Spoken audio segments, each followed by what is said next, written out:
Irmãos e irmãs, bom dia, graça, paz, misericórdia, consolação da parte do Senhor seja sobre a sua vida, sobre o seu coração nessa manhã. Esse é o dia que o Senhor fez, dia de alegria, dia de regozijo, dia de estar na presença de Deus de forma coletiva, porque nós estamos na presença de Deus em todo o tempo, cultuamos a Deus em todo o tempo, mas hoje nós estamos juntos, o corpo de Cristo está reunido. Então é um prazer muito grande estar com vocês aqui. Nós vamos começar o culto de adoração de hoje com uma canção. E nada que se faz no culto é aleatório, né? Tudo tem um propósito. Então eu peço a você que medite na letra dessa canção. Fala que Cristo reina hoje. Reina hoje no meu coração, reina hoje, né? na minha família. E eu peço que você medite nisso. Às vezes a gente canta por cantar, já conhece o cântico e etc. Mas eu peço que você medite nessa letra, se realmente o Senhor está reinando a sua vida, se realmente você está se submetendo à vontade de Deus ou desejando fazer a sua própria vontade, porque o Senhor é a terra, tudo que nela se contém, a nossa vida pertence ao Senhor, todas as coisas pertencem a Ele. Então a Ele seja dada a honra, a glória e o louvor. Então vamos entoar esse cântico.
Cultua o Senhor conosco, participa deste culto conosco e nós louvamos a Deus pela sua vida nessa manhã.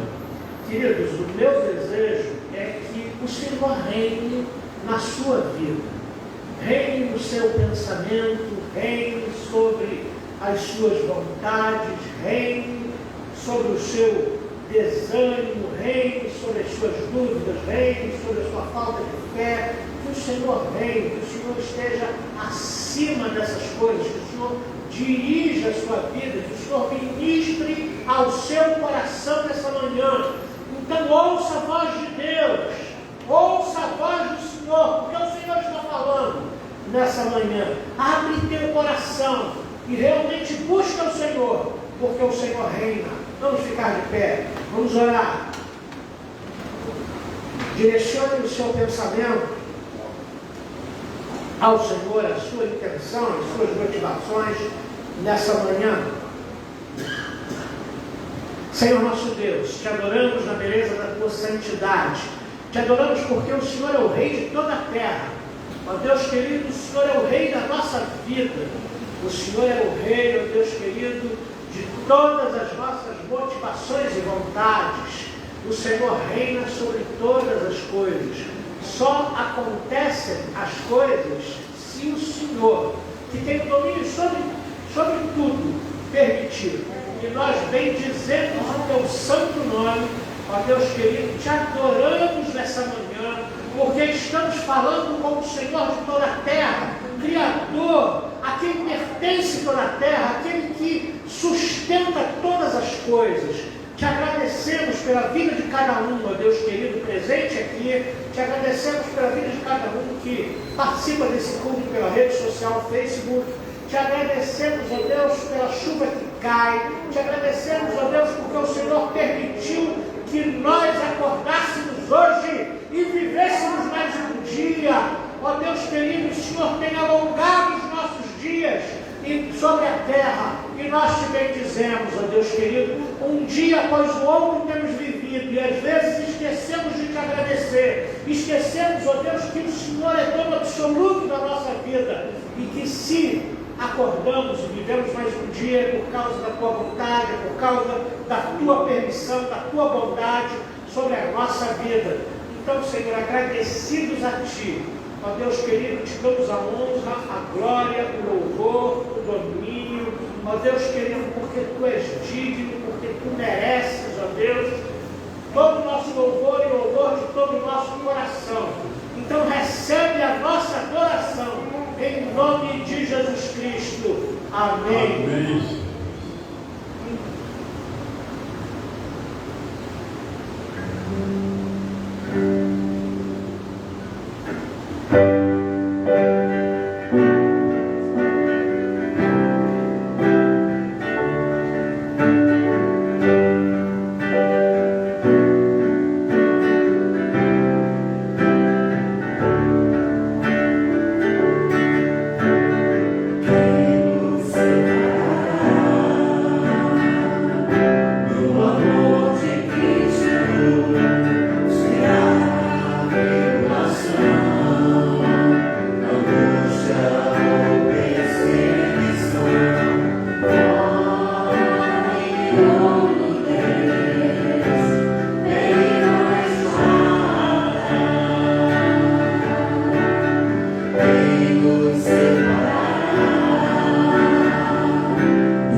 qual é a sua dificuldade. Eu tenho muitas dificuldades, eu não sei qual é a sua dificuldade. Mas eu quero dizer para você que nenhuma dessas dificuldades tem a capacidade de nos separar do amor de Deus que está em Cristo Jesus. Em outras palavras, Deus continua nos amando. Seu amor é eterno, seu amor é puro, seu amor é incondicional, não exige nada em troca. Então, quando Paulo escreve isso, ele escreve com uma convicção e com uma força tremenda. Nada, nem morte, nem vida, nem anjos, nem principados, nem coisas do presente, nem do passado, nem do porvir, nada, nenhuma criatura, nenhuma situação estranha, nenhum trauma, nenhuma dificuldade que eu possa estar vivenciando, nenhuma tristeza, nenhuma depressão, nenhuma doença, nenhuma enfermidade pode me separar do amor de Deus. Deus continua me amando. Não me perguntem como, porque realmente, do ponto de vista humano, é difícil entender, né?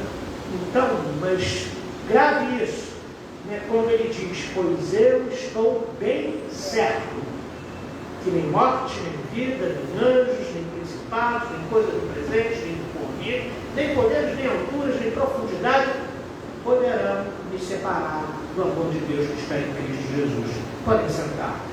Abra sua Bíblia. Segunda carta do apóstolo Paulo a Timóteo, capítulo 3, versos de 1 a 17, todo o capítulo 3. Quem vai nos conduzir nessa leitura será a irmã Tamara. Segunda carta de Paulo a Timóteo, capítulo 3, versos de 1 ao 17. Todo o capítulo 3 da segunda carta de Paulo a Timóteo.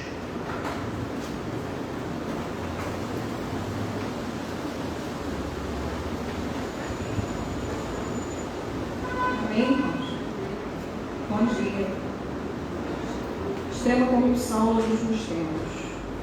Sabe, porém, isto: nos últimos dias sobrevirão tempos difíceis, pois os homens serão egoístas, avarentos, jactanciosos, arrogantes, blasfemadores, desobedientes aos pais, ingratos e irreverentes, desafeiçoados, implacáveis, caluniadores, sem domínio de si, cruéis, inimigos do bem, traidores, atrevidos, infatuados, mais amigos dos prazeres que amigos de Deus, tendo forma de piedade, negando-lhe entretanto o poder. Foge também destes. Pois entre estes se encontram os que penetram sorrateiramente nas casas e conseguem cativar mulherinhas sobrecarregadas de pecados, conduzidas de várias paixões, que aprendem sempre e jamais podem chegar ao conhecimento da verdade. E, do modo por que Janes e Jambres resistiram a Moisés, também estes resistem à verdade.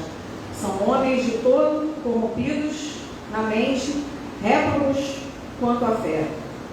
Eles, todavia, não irão avante, porque a sua insensatez será a todos evidente, como também aconteceu com a daqueles. Tu, porém, tens seguido de perto o meu ensino, procedimento, propósito, fé, longanimidade, amor, perseverança.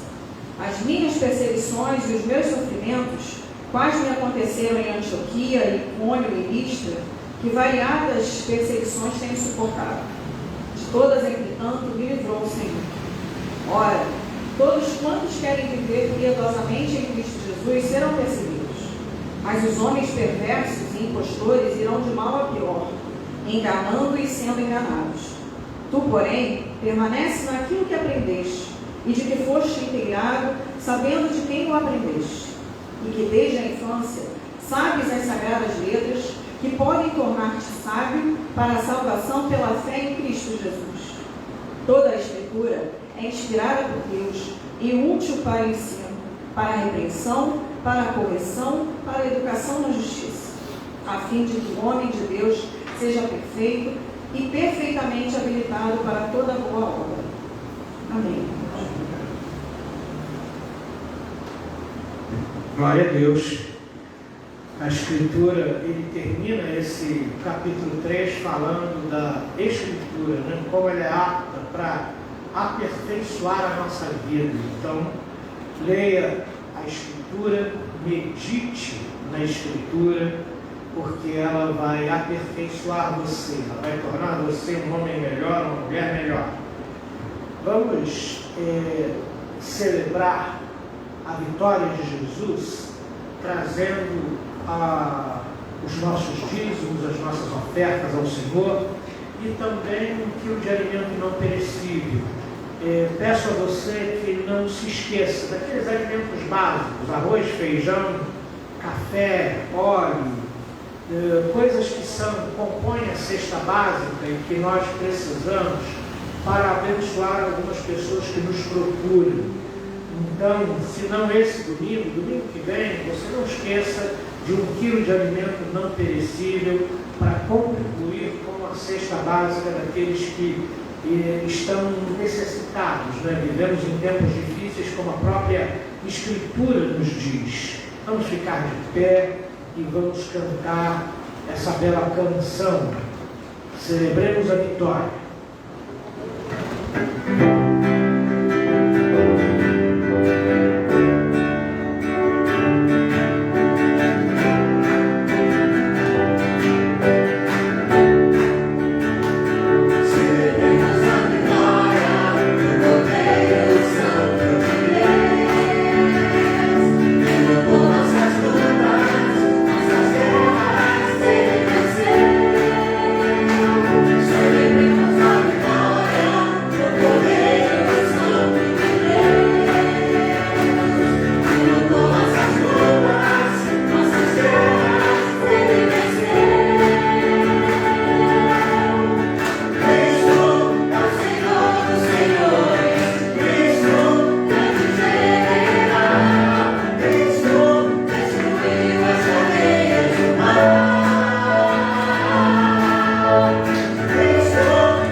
Também são vitoriosos em nome de Jesus. Podem sentar, queridos. Oremos. Senhor nosso Deus e Pai, celebramos a vitória e poder ser fiel à sua palavra, trazendo na sua casa o nosso dízimo e a nossa oferta. Abençoe a todos que marcharam até aqui no Brasil de Paz, que tiveram essa honra, esse prazer, esse privilégio de poder exercer esse direito de trazer os dízimos à oferta. Nos pedimos, santifique e abençoe para o nosso bem e de toda a Santa Igreja, em nome do Senhor Jesus Cristo, seu Filho amado, nosso único Salvador. Amém. Amém. Amém, Jesus. Bendito seja o nosso Senhor, que nos dá a vitória no seu Filho, Cordeiro de Deus, que tira todo o pecado do mundo. Peço que você, nessa manhã, abra a sua Bíblia, na segunda carta de Paulo a Timóteo, capítulo 2, versos de 1 ao 13. Segunda carta de Paulo a Timóteo, capítulo 2, versos de 1 a 13. Na verdade, nós vamos ler dos versos 1 ao 8. O texto vai de 1 ao 13, mas nós só vamos ler de 1 ao 8, ok? Corrigindo aí. Todos acharam? Alguém não tem Bíblia? Porque nós temos algumas Bíblias aí nas costas do banco. Você pode pegar, se tiver dificuldade para achar a carta de Timóteo, a carta de Paulo a Timóteo, pede ajuda, que a gente ajuda você. O interessante, o importante é que você tenha contato com as Escrituras. A palavra viva de Deus, poderosa, ela transforma a nossa vida. Diz assim a Escritura Sagrada. Segunda carta de Paulo a Timóteo, capítulo 2, versos de 1 a 8. Tu, pois, filho meu, fortifica-te na graça que está em Cristo Jesus.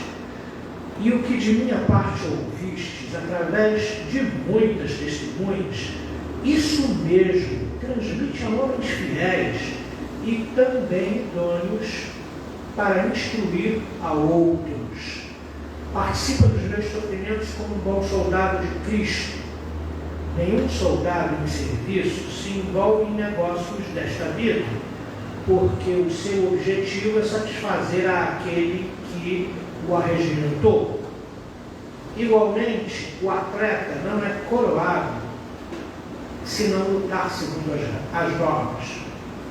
O lavrador que trabalha deve ser o primeiro a participar dos frutos. Pondera o que acabo de dizer, porque o Senhor te dará compreensão em todas as coisas. Lembra-te de Jesus Cristo, ressuscitado de entre os mortos, descendente de Davi, segundo o meu Evangelho. Até aí, até o versículo 8.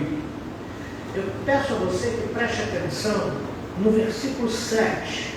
O versículo 7 me chama muito a atenção.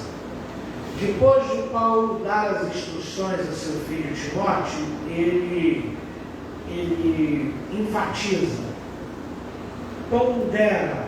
Em outras traduções está assim: pensa, medite no que acabo de te dizer, porque o Senhor te dará compreensão em todas as coisas.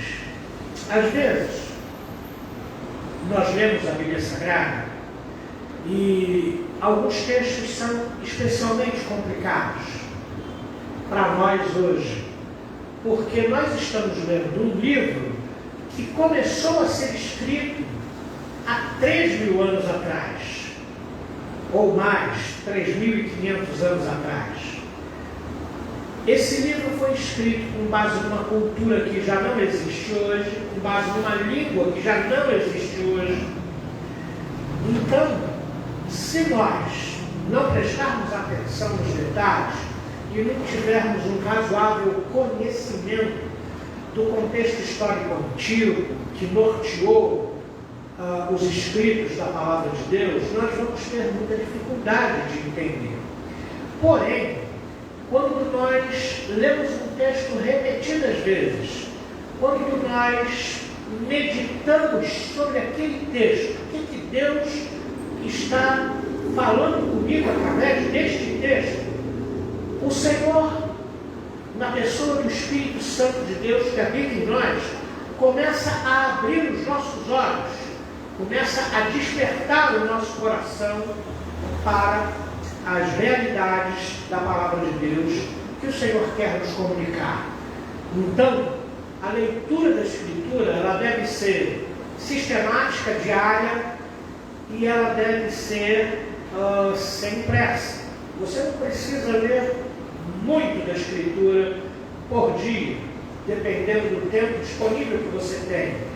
Mas você precisa meditar naquilo que você está lendo, você precisa aplicar o seu coração nessa leitura, porque o Espírito Santo do Senhor vai iluminar você para que você entenda o que Deus está comunicando através da sua palavra.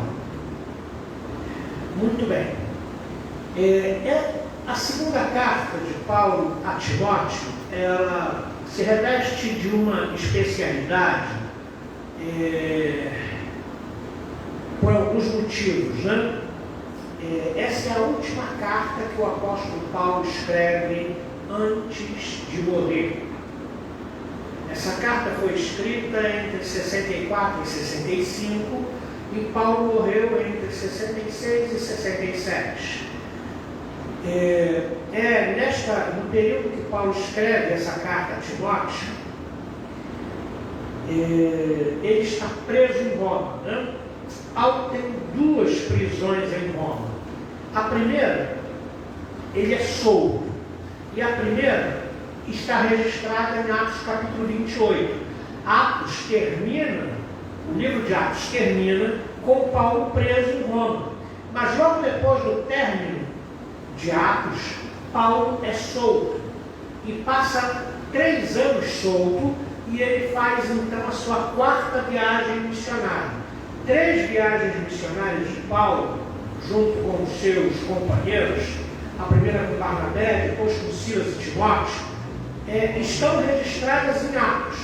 A 4ª viagem missionária não está registrada em Atos, porque Atos já havia sido escrito, já havia terminado, né? Depois que Paulo é solto da primeira prisão.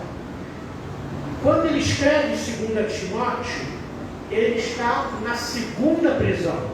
E dessa 2ª prisão, sob os auspícios do imperador Nero, Paulo não vai sair vivo dessa 2ª prisão.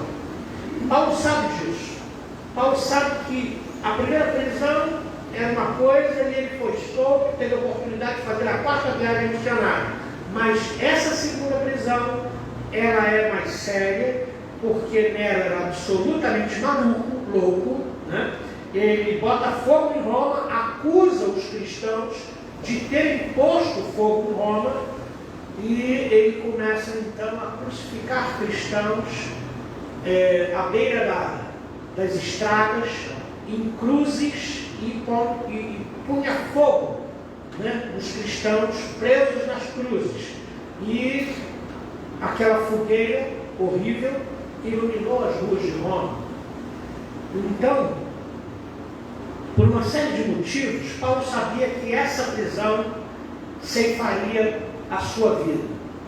E, sabendo disso, Paulo se preocupa com a igreja, Paulo se preocupa com a expansão do Evangelho. Paulo não se preocupa com a sua própria vida, porque na fé de Paulo, a sua vida está nas mãos de Deus. E ele realmente iria viver de verdade, né, na presença do Senhor. E que essa vida na terra é passageira. E a gente pode aí ser atingido por muitas coisas nesta vida que vivemos. Temos enfermidades, sofremos de muitas coisas, temos perdas, temos desilusões, experimentamos traições e tantas outras coisas, né, que nos entristecem, nos fazem sofrer e chorar. Paulo sabia disso. E Paulo sabia também que partir dessa vida significava significava estar no céu com Deus, significava deixar todas as lutas, significava alcançar a perfeição, porque nos livramos desse corpo carnal que nos serve nessa terra, mas que na carne está marcada a nossa carne está marcada pelo pecado. Né? Então, Paulo não se preocupava com a sua própria vida, ele se preocupava com a continuidade da proclamação do Evangelho, ele se preocupava com a vida espiritual do seu filho na fé, Timóteo, para que ele fosse fortalecido para não só caminhar sozinho, sem o seu mentor, que era Paulo, né, e assumir o lugar de Paulo, porque é Timóteo que assume o lugar de Paulo nas missões, na expansão do Evangelho e no pastoreio das igrejas. Quando Paulo morre, Timóteo ainda é novo, mas Timóteo vai tomando experiência. E aí então a gente vê lá na carta aos Hebreus, o escritor aos Hebreus falando, olha, nosso irmão Timóteo foi libertado da prisão. Quer dizer, Timóteo, depois que Paulo morre, ele assume, ele é perseguido, ele também é preso, e assim por diante. Tudo aquilo que Paulo fala no capítulo 3, que a Tamara leu para nós aqui, aconteceu de fato na vida de Timóteo depois disso. Então, queridos, Paulo escreve uma carta despedida. A segunda carta de Paulo a Timóteo, ela é entendida como uma carta em que Paulo se despede. Se você ler com tranquilidade e calma a segunda carta de Paulo a Timóteo, você vai perceber que o apóstolo Paulo está fragilizado, que o apóstolo Paulo está sozinho. Ele fala nesta carta, olha só, todos me abandonaram, eu estou sozinho aqui. E ele pede a visita de Timóteo com urgência. Ele pede também que Timóteo traga duas coisas para ele: os pergaminhos e a capa de frio, porque Paulo estava sem ela, estava sentindo frio naquela prisão úmida, e então ele pede que Timóteo traga essas coisas para ele. Aqui vemos um apóstolo fragilizado pelo sofrimento e pela velhice. Ele escreve uma carta pessoal a Timóteo, pedindo que venha visitá-lo, trazendo essas duas coisas que falei para vocês, antes que sua vida fosse ceifada.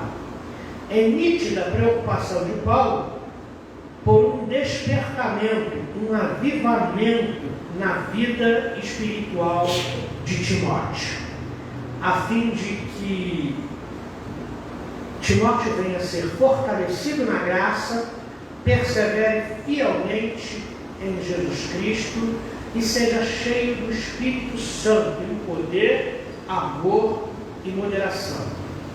Paulo é um homem experiente e também é um profeta. O capítulo 3, eu fico assim, que a Tamara leu aqui, ele me deixa arrepiado, porque Paulo fala exatamente o que estamos vivendo nos dias de hoje. Ele diz, nos últimos dias, os homens serão assim. E aí ele faz uma grande lista, né, de características de caráter e assim por diante. E a gente está vendo o tempo que a gente está vivendo, gente desafeiçoada, desapegada ao bem, gente excessivamente egoísta, gente com coração tão maldoso que a gente fica pensando, meu Deus, como uma pessoa pode fazer isto, né? Como uma pessoa pode falar isto, como uma pessoa pode tratar a outra, né, com esse desprezo e assim por diante.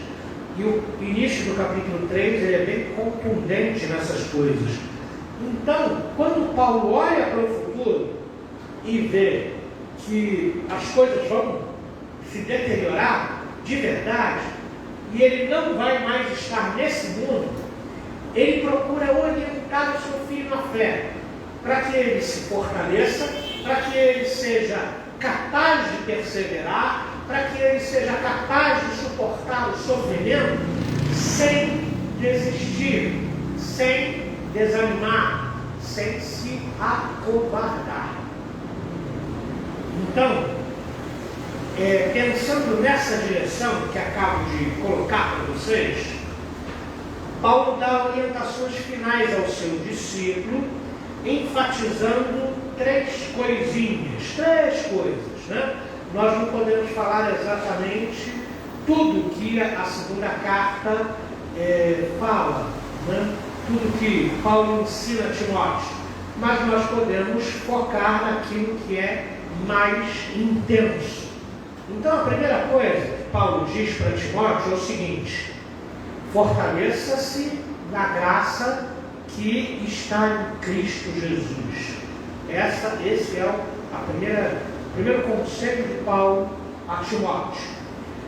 Depois, ele diz assim: participa dos meus sofrimentos por causa do Evangelho. Até porque Timóteo vivenciaria sofrimentos semelhantes após a morte de Paulo. A gente não pode perder de vista que viver o Evangelho nesse mundo implicará em perseguição. Viver o Evangelho nesse mundo implicará em confronto, porque esse mundo jaz no maligno. Esse mundo trabalha todos os dias para distrair a sua atenção de Deus. Esse mundo trabalha todos os dias para apresentar desvios agradáveis para eu e você nos desviarmos da vontade de Deus e do propósito de Deus. O que faz os nossos desejos carnais? O que fazem os vícios que nós temos? Nós temos vícios, alguns mais graves, outros menos graves.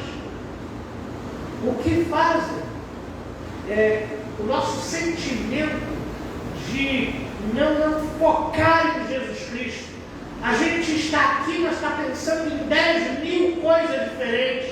A gente está aqui presencialmente, mas muitas vezes espiritualmente, mentalmente, você não está presente aqui. Você está folheando alguma coisa, você está vendo o celular, você está tirando uma foto em pleno culto.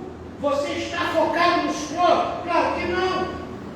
Entendeu? Então, esse mundo, ele é insistente em apresentar para nós coisas que nos afastam de Deus, coisas que ocupem a nossa mente, que ocupem o nosso tempo e que nos impedem de nos dedicarmos um pouquinho para Deus.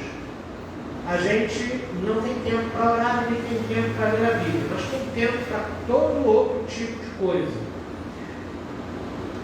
E o mundo que a gente vive procura nos desvirtuar, procura distrair a nossa mente, né?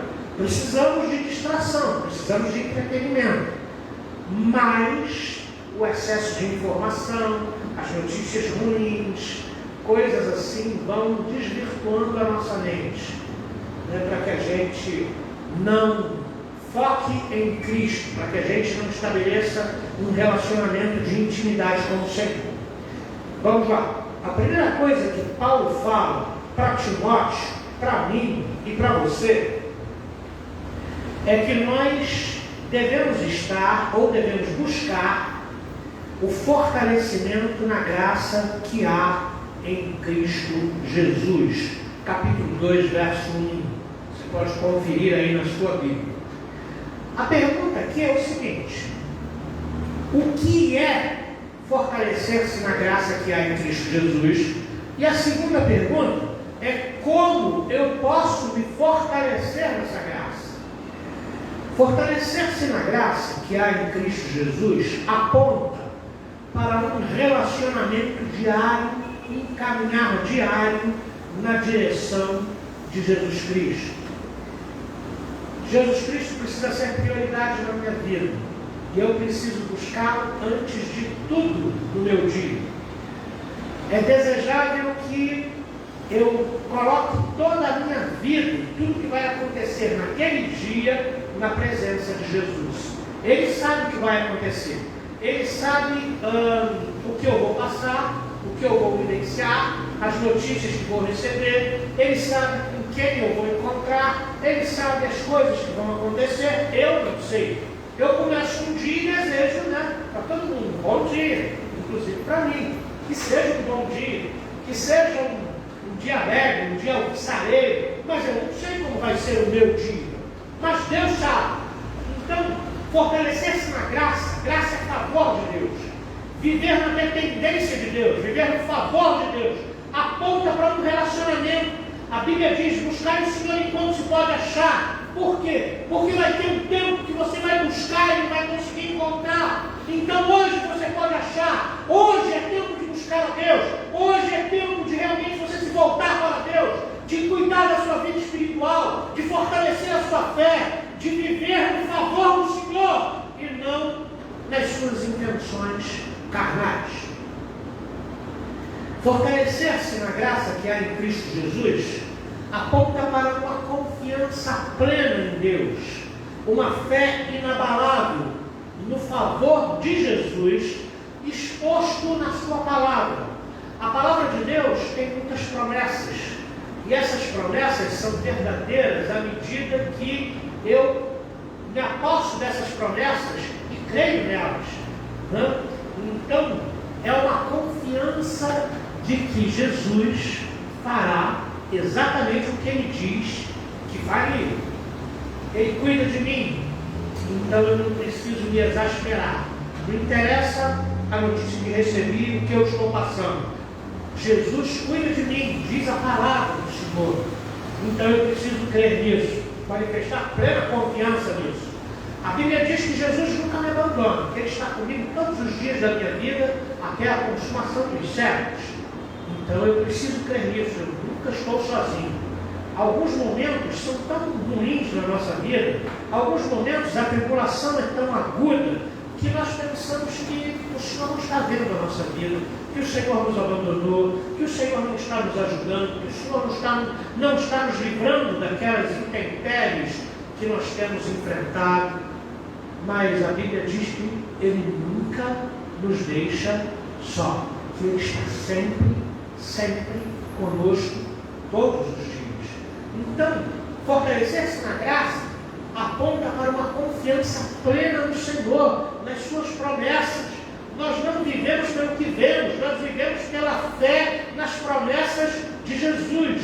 Lembram-se do 177, no nosso hinário, que a gente canta tanto aqui, que é o nosso predileto, Firme nas promessas de Jesus. Eu não estou firme nos meus problemas, eu não estou firme no olhar para os meus inimigos, para os meus pontos fracos. Eu estou firme nas promessas de Jesus que me fortalecem. Eu estou firme na confiança plena de que Ele não falha, não tarda, que Ele ouve a minha oração. Então eu posso caminhar com segurança, porque Ele está comigo, porque Ele vai à minha frente, porque os seus olhos estão sobre mim. Os olhos do Senhor estão sobre toda a terra, diz o Salmo. Entende, irmãos? Fortalecer-se na graça aponta também para o conhecimento da obra da salvação que Jesus Cristo fez pela minha vida. Paulo diz em Efésios capítulo 2, verso 8: pela graça sois salvos mediante a fé. E isto não vem de vós, é dom de Deus. Quando eu conheço a obra salvadora de Cristo e sei que a obra que Cristo fez foi perfeita, por isso é única, por isso é poderosa, eu tenho certeza da minha salvação, porque a obra que Cristo fez foi pela minha vida. Ele não fez pela sua própria vida, ele não precisava. Ele subiu à cruz para pagar os meus pecados. Ele subiu à cruz para me libertar dos meus pecados. Aí você pode perguntar para mim: mas pastor, por que então alguns pecados ainda dominam a minha vida? Porque isso acontece. Tem gente que não consegue se libertar dos maus pensamentos. Tem gente que não consegue se libertar de um vício, Tem gente que não consegue se libertar de uma prática pecaminosa. Tem gente que não consegue se libertar de mentira. Pastor, eu não consigo parar de falar mentira. Quando eu estou numa conversa, quando eu vejo, eu já estou mentindo e sem sequer perceber, percebo depois, me sinto mal a dessa, mas não tenho conseguido me livrar da mentira, da dissimulação, da hipocrisia. Queridos irmãos, viver uma vida em Cristo Jesus exige disciplina, exige fé e exige disciplina. Se eu creio que a obra da salvação em Cristo Jesus, lá na cruz do Calvário, 2000 anos atrás, me libertou do poder do pecado, então não há pecado que tenha poder sobre a minha vida. Eu vou lutar contra ele, porque eu fui liberto do poder do pecado.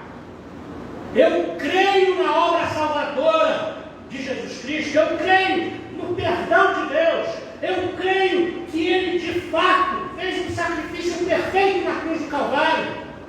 Fortalecer-se na graça aponta para uma fé e uma plena confiança na obra salvadora de Jesus Cristo. Ele morreu por mim, Ele pagou os meus pecados, Ele é a ponte que me conduz a Deus. Ninguém vai a Deus senão por intermédio de Jesus Cristo, o Cordeiro de Deus. Eu creio nisso. E na sua morte na cruz, Ele pagou a dívida inteira. Não sobrou resquício nenhum. Não sobrou nada. Ele pagou tudo. Então, por que o pecado ainda me domina? Por que eu não consigo me livrar dele? Porque está me faltando fé e disciplina. Eu preciso crer que a obra da salvação me atingiu, me libertou, rompeu as cadeias do pecado na minha vida. Então, nenhum pecado, nenhum vício é maior do que eu, se eu não abrir as portas para ele. Antigamente, a nossa relação com o pecado, antes de Jesus Cristo, era uma relação de escravo. Aí você tinha que fazer, aí você tinha que roubar, aí você tinha que mentir, aí você tinha que trair, aí você tinha que, fazer as coisas feias que o pecado promove. Agora é diferente. Nós somos libertos, conscientize-se disso. Você é uma pessoa liberta por Jesus Cristo. Então não abra espaço na sua vida para o pecado. E tem mais, diga para ele que ele foi derrotado na cruz do Calvário, que ele não tem mais domínio sobre a tua vida. Fortalecer-se na graça é ter plena confiança na obra de salvação de Jesus Cristo. Fortalecer-se na graça também aponta para a proclamação do Evangelho. Veja aí o verso 2, capítulo 2, verso 2 da segunda carta. Você pode ler comigo? E o que de minha parte ouviste, através de muitas testemunhas, isso mesmo transmite a homens fiéis e também idôneos para instruir a outros. Paulo sabe que vai ter a sua cabeça degolada. Ele morreu assim, né? Teve a sua cabeça degolada. Mas ele está se preocupando com a expansão, com a continuidade da expansão do Evangelho. Então ele orienta Timóteo: fortalece na graça, fortaleça-se na graça. E o que de minha parte ouviste, transmite a outros. E aí reside uma dificuldade. Você grava o que você ouve? Por exemplo, você, na quinta-feira ou na sexta-feira, você é capaz de lembrar o que foi pregado no domingo? Os cânticos com os quais você adorou a Deus no domingo? Irmãos, nós esquecemos, as coisas passam. Mas nós esquecemos porque nós não priorizamos. Se você entende que essa palavra de Paulo não é só para Timóteo, é para mim e para você, o que de minha parte ouvistes, isso transmite a outros, homens fiéis, mulheres fiéis, comprometidos com o Evangelho, para que eles também transmitam a outras pessoas. Esse versículo fala de muita coisa, irmãos. Ele fala da nossa missão. A nossa missão é expandir o Evangelho. Nós precisamos guardar as verdades que a palavra de Deus nos diz e nós precisamos compartilhar essas verdades com outras pessoas. A profundidade do nosso relacionamento com Jesus Cristo deve ser passada para outras pessoas. O meu crescimento espiritual não é para eu me gabar, eu sou poderoso, eu chego lá, resolvo o problema, eu faço dele, eu me ponho as mãos e oro, o Senhor ouve, cura o enfermo. Não é para eu me gabar, é para eu compartilhar com os meus irmãos, para que eles cresçam também, para que eles também atuem, para que eles também sejam missionários, para que eles também trabalhem na expansão do Evangelho. O Evangelho precisa se expandir, irmãos. Eu e você somos missionários urbanos, o Evangelho precisa se expandir.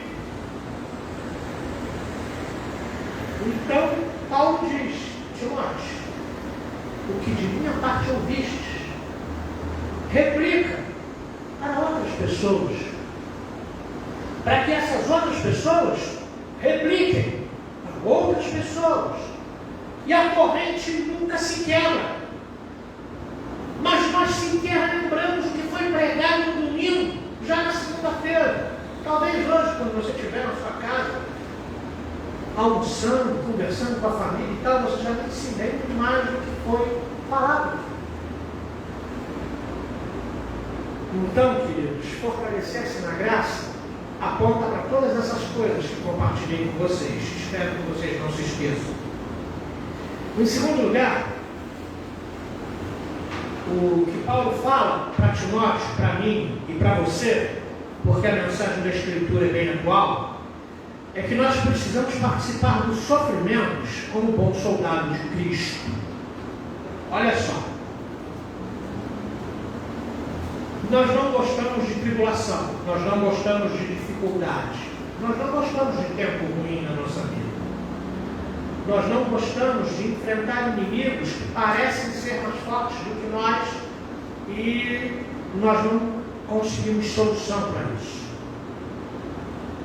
Mas nós vamos passar por alguns sofrimentos, nós vamos passar por algumas limitações, nós vamos ser atingidos, se não por um problema familiar, se não por um problema financeiro, se não por um problema de saúde, se não por marcas do envelhecimento, nós vamos ser atingidos por alguma coisa que vai nos limitar, algumas coisas vão nos subjugar, algumas coisas vão nos entristecer, mas a gente tem que aprender a lidar com esses sofrimentos, a gente tem que aprender a lidar com essas turbulências da vida.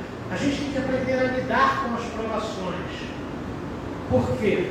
Porque elas vão acontecer. É impossível a vida ser boa a vida inteira. É impossível você trafegar no mar calmo a vida inteira. Uma hora o mar vai empolar. Uma hora as ondas vão crescer. E você precisa aprender a lidar com isso. Como nós lidamos com isso? Nós lidamos com isso com confiança em Deus. Sabendo que, mesmo com o mar empolado, Deus está no controle. Mesmo com chuvas e trovoadas, raios, Deus está no controle. E nós servimos a Deus. E nós somos filhos de Deus. E nós participamos da família de Deus. Por isso, sabemos que as promessas de Deus são para a nossa vida e Ele cuida de nós. As provações são ruins? São. As dificuldades são ruins? Claro que são. Aquela pessoa impertinente dentro de casa, né? Aquele filho que insiste em fazer bobagem, que insiste em não obedecer e faz tantas coisas que nos desagradam, aquele desentendimento familiar, um fala com o outro, um clima pesado, essas coisas não são fáceis de lidar, mas a gente precisa da graça de Deus para aprender a lidar com essas coisas e perceber que elas vão acontecer. Nós não somos perseverantes por natureza. Precisamos cultivar e aprender a não desistir, a não esmorecer e a não nos acovardar. Tem uma hora que a gente fica tão cansado, que a gente diz, pendurei as chuteiras, eu não aguento mais, larguei tudo de mão, porque eu não consigo mais lutar. Existe um momento na nossa vida que realmente nós ficamos desse jeito. Porém, nós precisamos aprender a não desistir.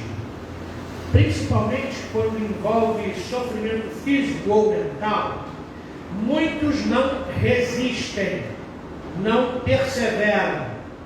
Paulo está lembrando a Timóteo que o sofrimento que ele tem passado vai também atingir Timóteo. Então que ele aprenda a lidar com isso desde já, para que quando o sofrimento vier, quando a dor vier, quando a má notícia vier, quando a frustração vier, você não seja pego de surpresa. Por isso, eu peço que você olhe aí na sua Bíblia. O fortalecimento, a coragem, a perseverança são fundamentais no tempo que nós estamos vivendo, que são tempos difíceis. Aí então Paulo apresenta 3 metáforas, no verso 4, no verso 5 e no verso 6. E essas metáforas são para reforçar essa verdade que ele coloca neste ponto.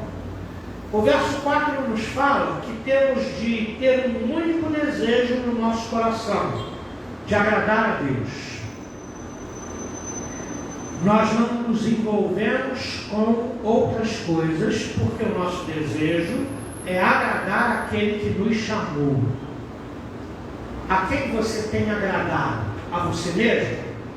A outras pessoas? Nós precisamos ter um único objetivo: agradar a Deus. Eu só estou de pé porque Deus quer e tem me sustentado. Eu só tenho uma família porque Deus tem preservado a minha família. Quanta gente nesse período de pandemia não perdeu tantas pessoas da sua família? Pela graça de Deus, na minha família ninguém ficou doente, ninguém teve que ser internado no hospital, ninguém perdeu a sua vida. É por causa de Deus. Eu tenho que agradar a quem?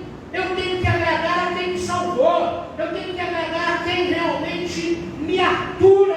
Eu tenho que agradar a quem realmente cuida de mim, mesmo que eu cometa erros, mesmo que eu vire as costas para Ele. O seu amor continua valendo. Eu tenho que agradar a esse Deus.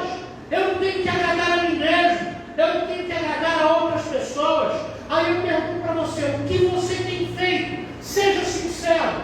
Você tem obedecido os desejos da sua carne? Você tem agradado e alimentado a sua pecaminosidade? Ou você tem agradado a Deus? Ou você tem realmente feito a vontade de Deus na sua vida, mesmo que essa não seja a sua vontade? Importa que a nossa vontade seja morta e que a vontade de Deus prevaleça na nossa vida. É a Ele que eu tenho que agradar. Não é mais ninguém, é Ele. Se Ele tirar a sua mão sobre a minha vida, eu não posso viver mais, porque a Bíblia diz que nele nós nos movemos e existimos. Sem Ele, nós não nos movemos, nós não existimos, nós não temos nada. Acordamos todos os dias porque Ele diz que é para que a gente acorde. Ele ainda tem vida para nós vivermos nesse mundo. Porque o dia que Ele disser, a sua hora chegou, quem é que pode fazer alguma coisa?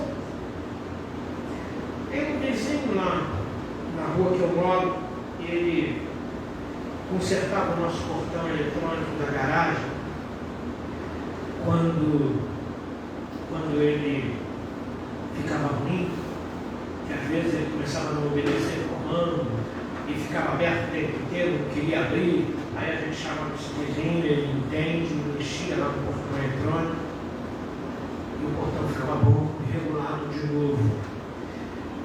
Na semana passada ele partiu.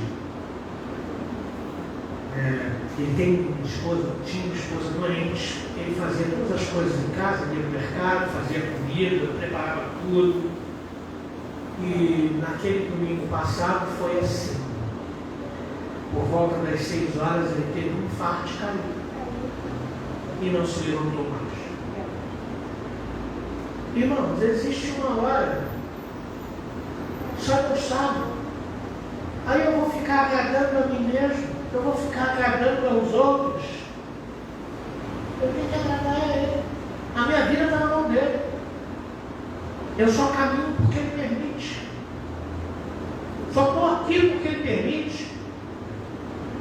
Um pastor amigo já veio pregar aqui na igreja. Antes da pandemia, ele estava pregando na igreja e teve uma síncope. Até hoje não ficou bem explicado o que ele teve. Ele simplesmente estava falando no microfone, pregando na igreja e caiu. Caiu desacordado, parecendo morto. Só acordou 10 horas depois no hospital e todo mundo já dava a situação como se tivesse sido definido. Aquela era a hora dele. Porque quando ele caiu no púlpito, ele caiu assim, como se alguma coisa tivesse parado no seu coração. Mas graças a Deus, Deus foi bondoso, trouxe de volta, né? E ele, quando levantou, quando acordou 10 horas depois, acordou sem memória recente e aquelas coisas todas, né? Teve sequelas, prejuízos daquilo que ele teve. Ele não foi porque Deus não permitiu, não. Deus tem a vida nas suas mãos. E se Deus tem a minha vida nas suas mãos, a quem é que eu tenho que agradar? Eu tenho que agradar a Ele. Eu tenho que viver para Ele. Não é para mais ninguém, não. Então, queridos, a segunda metáfora fala que nós precisamos observar regras, os mandamentos da palavra, para sermos bem-sucedidos. Caso contrário, mesmo que vençamos, seremos desqualificados. Eu não sei quem lembra aqui das Paralimpíadas, não foram muito divulgadas. Teve uma corredora brasileira com o seu instrutor que ganhou a corrida, mas não levou. Porque a fita que prende a atleta paralímpica no punho do instrutor, ela não pode se romper. E na corrida, aquela fita se rompeu. Ela chegou primeiro, fez melhor tempo, mas descumpriu a regra e foi desclassificada. O verso 5 diz exatamente isso.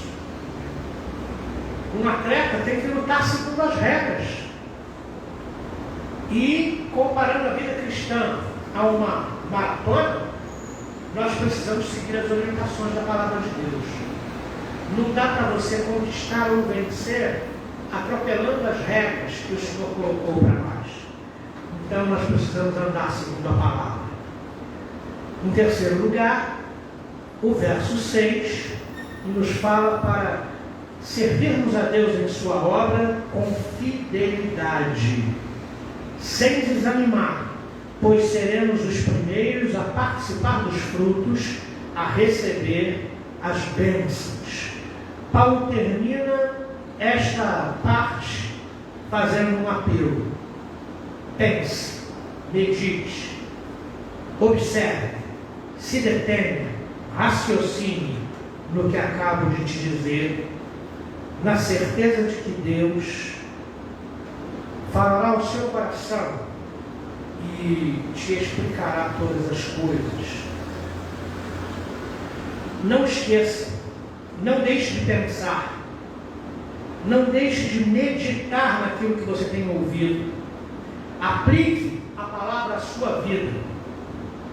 Em terceiro e último lugar, o que Paulo quer dizer a Timóteo, a mim e a você, é que nós precisamos lembrar de Jesus Cristo, vivo, com todas as credenciais da messianidade.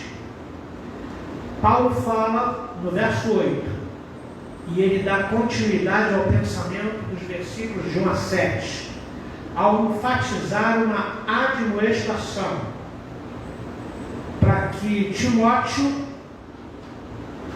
Pense nas realidades do Evangelho, da qual Jesus é o nosso Salvador, morreu e ressuscitou. Jesus é o cumprimento das profecias, ele completou a sua obra de salvação para o nosso benefício, ele é o Messias profetizado pelos profetas. Lembre-se de Jesus Cristo. Com esta expressão, Paulo não está querendo dizer que Timóteo corre algum risco de se esquecer de Jesus. Pelo contrário, este é um chamado, um alerta de Paulo a Timóteo para que permaneça consciente das verdades do Evangelho e não se deixe levar por conta dos falsos ensinos, dos falsos profetas, dos desvios que nos são oferecidos todos os dias. As verdades do Evangelho estão centradas em Cristo, o Messias ressuscitado, descendente de Davi. Em outras palavras, precisamos manter o nosso foco em Jesus Cristo. Ele é absoluto, ele é suficiente. Quem tem Cristo, tem tudo. Quem não tem Cristo, não tem nada. A gente usa uma expressão, fulano é tão bonzinho, que só falta se converter. Tadinho, então falta tudo para ele. Porque sem Cristo não temos nada, nada.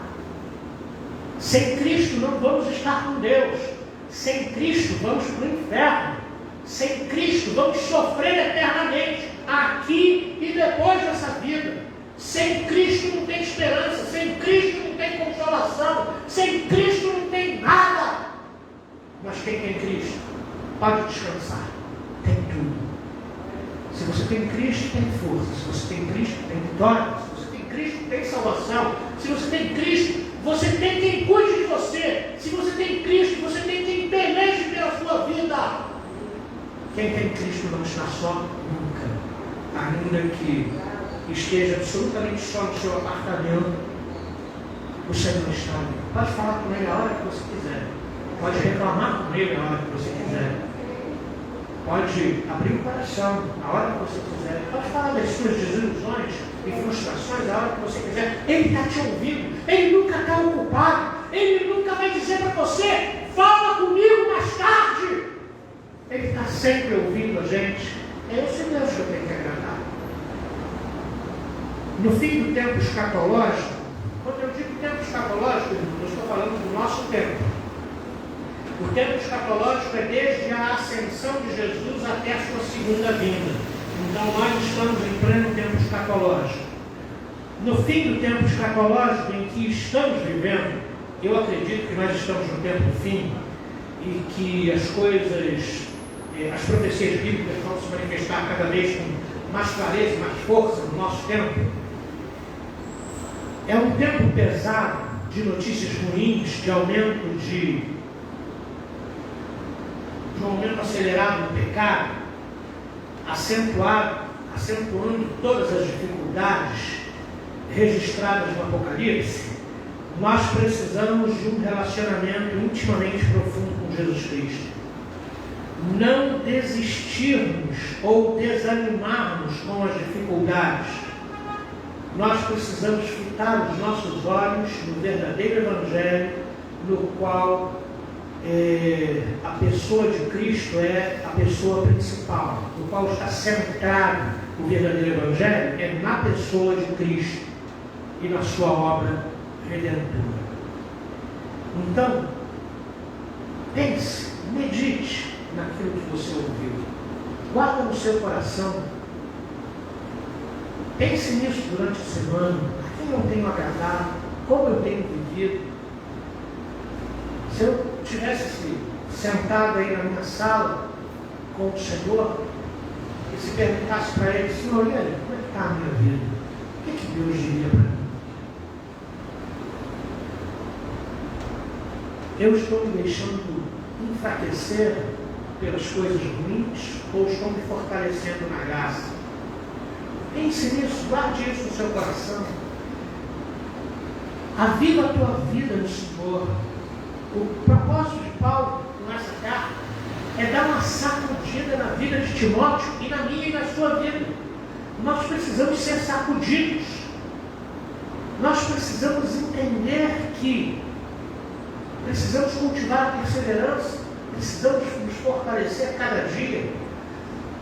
Que Deus nos faça crentes fortes, levante um povo forte, forte na fé, forte na confiança, forte no ânimo, forte emocionalmente, gente curada, gente sarada pela graça de Jesus, nesse lugar.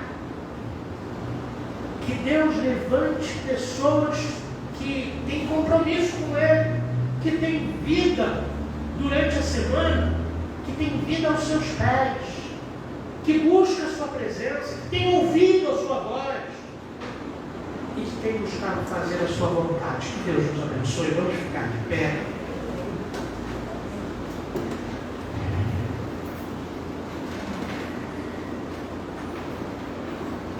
Igreja, queridos, é um local desafiador. Na igreja,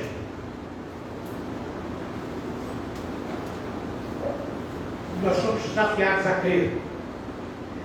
Na igreja, nós somos desafiados a não desanimar, a continuar a nossa luta. Na igreja, nós somos desafiados a sair daqui com planos estratégicos de mudança da nossa vida, de mudança do nosso comportamento. E qualquer tipo de mudança ou situação nova não é fácil. Então, se você tem desafios à sua frente, eu sei que você tem. Se você tem problemas para resolver, eu sei que você tem, porque eu também tenho. Eu quero me juntar a você e orar e clamar ao Senhor. Então, se você desejar vir aqui à frente, eu vou estar orando com você, pedindo a Deus que estenda a sua mão sobre a sua vida, que te fortaleça.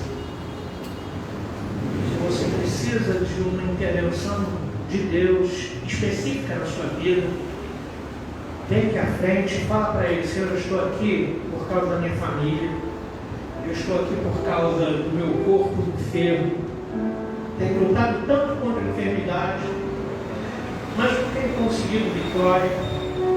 Eu estou aqui porque eu preciso de um emprego, eu estou aqui porque eu preciso vencer o pecado, eu estou aqui porque eu preciso experimentar essa libertação que o Senhor conquistou na cruz por mim, porque a libertação precisa ser experimentada na nossa vida. E eu confesso a vocês uma coisa: eu creio que Deus está aqui, bem do seu lado. O Senhor está passeando nesse lugar. Eu creio. A Bíblia diz que onde estão 2 ou 3 reunidos no seu nome, ali Ele está. Então Ele está aqui. Eu creio nisso. E aonde Jesus Cristo está, o inimigo cai. Aonde Cristo está, as trevas somem. Aonde Cristo está, as dores vão embora. A enfermidade foge. Então experimenta isso na sua vida. Diz para Deus: eu creio, Senhor, eu creio que o Senhor está aqui. E eu creio que esse mal que tem me afligido já fugiu da tua presença, em nome de Jesus. É pela fé. É pela fé que a gente percebe o quanto Deus é poderoso e que sua mão está estendida sobre nós. Para Deus não tem limite. Ele não conhece limite. A Escritura diz: agindo eu, diz o Senhor, quem impedirá? Não tem ninguém que pode impedir a ação de Deus na tua vida. Creia nisso. Pai querido, Pai bondoso, Pai de misericórdia, Deus de toda consolação, humildemente nós nos achegamos à tua presença. Confessamos que não somos absolutamente nada. Não somos merecedores de coisa alguma e o Senhor não tem obrigação nenhuma de nos abençoar. Mas nós, ó Deus querido, pela propiciação do sangue de Jesus Cristo, o Cordeiro de Deus, teu Filho que morreu por nós na cruz, é por causa de Jesus que nós nos aproximamos do Senhor em fé, Visita o teu povo nessa manhã. Visita aqueles que participam desse culto pela rede social Facebook. Visita a casa deles, por favor, a vida deles. Para o Senhor não há distância, não há limitação nenhuma, de forma nenhuma. Então eu peço que o Senhor fortaleça os teus filhos, que o Senhor, ó Deus querido, faça um milagre hoje na vida dos teus filhos. O Senhor é um Deus de milagre. O Senhor é um Deus que intervém. Uma palavra tua, basta uma palavra tua e tudo muda na nossa vida. Todos os impossíveis do nosso ponto de vista se quebram, caem por terra, porque uma palavra tua, Senhor, soou no nosso coração, na nossa alma. Então eu peço a Ti, meu Deus, por favor, estende a Tua mão sobre o Teu povo, fortalece o Teu povo, consola o Teu povo, leva o Teu povo a Te buscar em espírito e em verdade. Muda a rotina do Teu povo, que o Teu povo tenha uma rotina de estar de joelhos na Tua presença todos os dias. Que o Teu povo tenha uma rotina de confiar plenamente em Ti todos os dias. E que o Teu povo dê testemunho do que o Senhor está fazendo hoje na vida deles. Que eles possam passar isso para outras pessoas, porque o nosso trabalho é trazer outras pessoas à Tua presença, para seguirem ao Senhor e serem Teus discípulos também. Em nome de Jesus Cristo, nós Te agradecemos pela fé, por tudo que o Senhor já fez na nossa vida, na minha vida, na vida dos meus irmãos, em nome de Jesus Cristo. Amém. Querido Senhor, pedimos que o Senhor nos abençoe nessa manhã, que a bênção de Deus Pai Todo-Poderoso, Criador dos céus e da terra, venha sobre nós, que a graça maravilhosa de Jesus Cristo nos fortaleça nesse dia, que as bênçãos, o poder, a comunhão do Deus Espírito Santo seja sobre nós, desde agora e para todo sempre. Amém.